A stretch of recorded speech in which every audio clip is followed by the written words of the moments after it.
लगातार समाज के लिए काम कर रहे थे।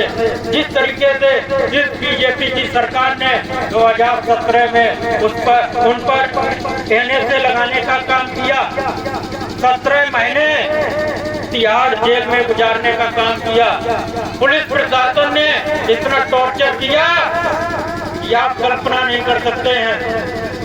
आप भी समझते हैं कि आप संगठन बना समाज के लिए कुछ करना चाहे तो उसके लिए सत्ता बहुत जरूरी है। इस देश का हुक्मरान बनना पड़ेगा, तभी आप अपने समाज के साथ कुछ कर सकते हैं, उनको न्याय दिला सकते हैं, उनको हक अधिकार में सकता है। इस सरकार ने उन पर बहुत टॉर्चर किया, उनको जेल में डालने का काम किया। लास्ट में निर्णय लिया कि अगर हम लोग पार्टी नहीं बनाएंगे, जब तक हम सत्ता में नहीं पहुंचेंगे, तब तक हम समाज का कोई भला नहीं कर सकते हैं। अंत में आजाद समाज पार्टी बनाने की आवश्यकता पड़ी है। तब 2020 में आजाद समाज पार्टी बनाई है। तो आप समझ सकते हैं कि आज कौन सी पार्टी हमारे लिए सही है और कौन सी पार्टी गलत है। आप लोगों को सोचने और विचारने का समय है। अंधभक्ति में लीन का कोई मतलब नहीं है कि अंधभक्ति में पढ़कर अपने वोट को खराब करें। तो इसलिए आने वाले समय में जो आपके लिए लड़ रहा हो, जो आपकी आवाज उठा रहा हो, ऐसे नेता का साथ दें, ना कि ऐसे नेता का साथ दें जो 5 साल में सिर्फ वोट लेने के लिए आते हैं। और इसका जीता जागता उदाहरण मैं आपको बताना चाहता हूँ, नहीं बताना चाह रहा था लेकिन अब बता देना चाहता हूँ। हमारे पदाधिकारी अरविंद भाई, इनको लगभग सभी लोग जानते होंगे। मैं बताना चाहता हूँ, अभी इनके साथ एक घटना हुई थी जिसको फोन पर कुछ मनवादियों ने इनको गाली गलौज करने का काम किया, बाबा साहब के बारे में टीका टिप्पणी की। तो इन्होंने सूचना हम लोगों की थी।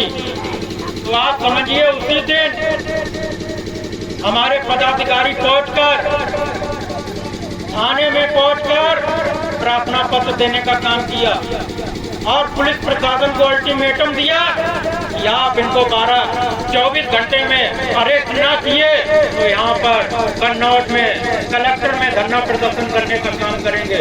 तो आप विश्वास नहीं मानेंगे, 12 घंटे के अंदर ही उस आरोपी को गिरफ्तार कर लिया गया। लेकिन सत्ता के दबाव में उसको 151 में चालान कर उसको जमानत दे दी गई, मुकदमा नहीं लिखा गया। तो अरविंद भाई ने फिर बताया कि अध्यक्ष जी ऐसा ऐसा हुआ है। हमने कहा चलो फिर कोई बात नहीं। आप समझिए कितना पावर है भीम आर्मी आजाद समाज पार्टी में। हमको यहाँ पर जो पढ़े लिखे हैं वो समझ रहे होंगे,